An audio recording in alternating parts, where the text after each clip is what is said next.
All right, next chapter. Let's talk about the input processing output model. This is basically the building blocks for every application or program out there.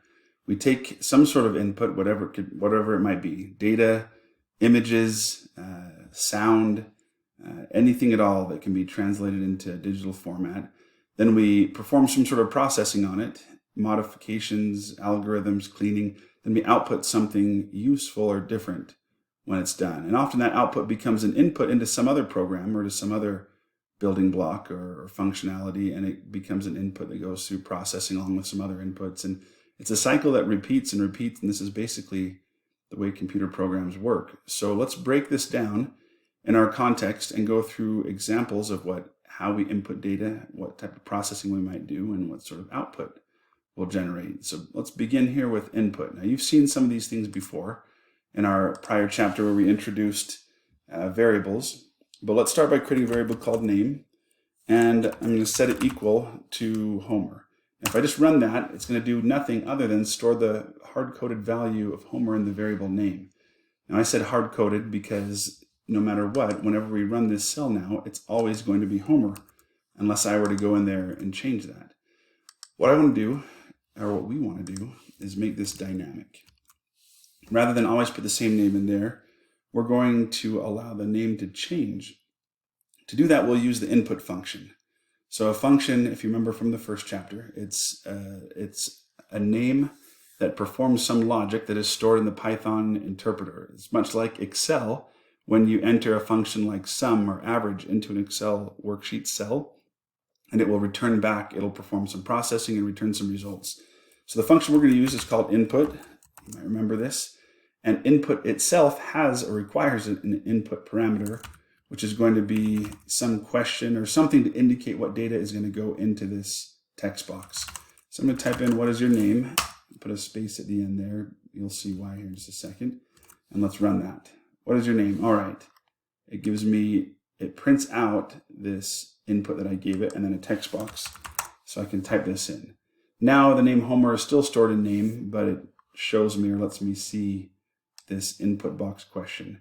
So now name will change every time we run this cell to whatever gets put in here.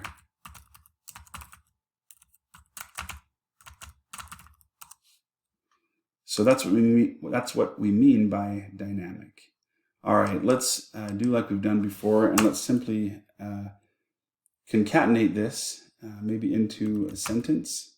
And let's just print it out. Print. We're going to perform some processing and output all in the same line. Hello, my name is, and the processing I'm referring to is simply concatenating this text onto whatever gets stored there in the value of name. So what is your name? Homer. Hello, my name is Homer. So here's our simple input processing output model.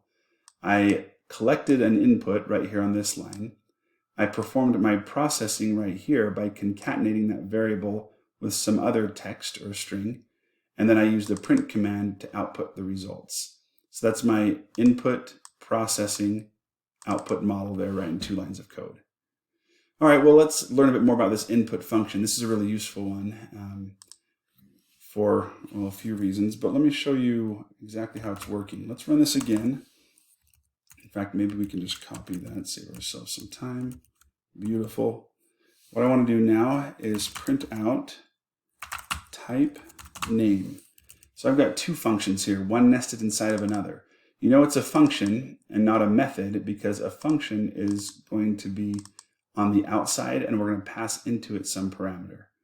Whereas a method, I'll give you an example of that later. A method comes off of a variable, but we'll save that for a bit later. Right now we have the type method, which accepts as a parameter some sort of variable or data, and it's going to return back to this spot a code or a name or a string indicating what type of data that name variable is holding.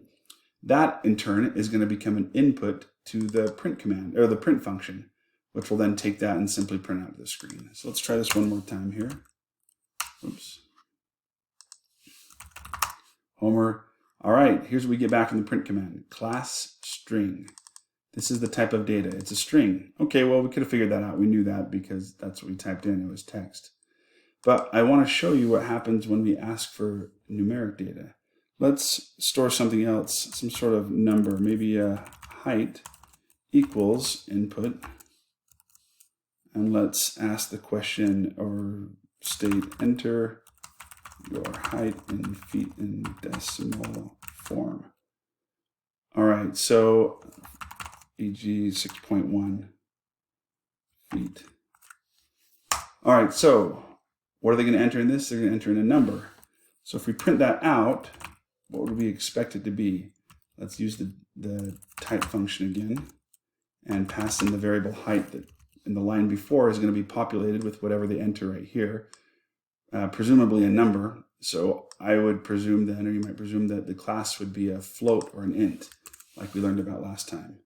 So let's enter in a number here, 6.1. Or wait a minute, it's still a class string. Why is that? Well, that's because the input function, it doesn't matter what you enter into the box, it's going to cast all of it into a string. So remember, a number can be a string, but a string can't always be a number if it contains non-numeric or the dot or decimal or non-numeric characters, basically. So what do we do if we want height to be a float? Well, it's actually not so bad. Copy this, paste it down here. All we're going to do is call a third function. We're going to nest a function, 3 functions deep here, and we're going to cast it into a float. Now we can do this in a couple different places. I could cast it right here by saying float height. So right there, this function is going to change height from a string to a float. This will then tell us what data type that returned value is, should be a float. Then this is going to print out that return type. Run that. 6.1. There we go, class float. Something else we could do is we could cast it to a float in the prior line when we first get it. So I open to my float right there. Let me take off that closing parenthesis and add it to the end here. So I'm using proper nesting. So here I've got a function inside of a function.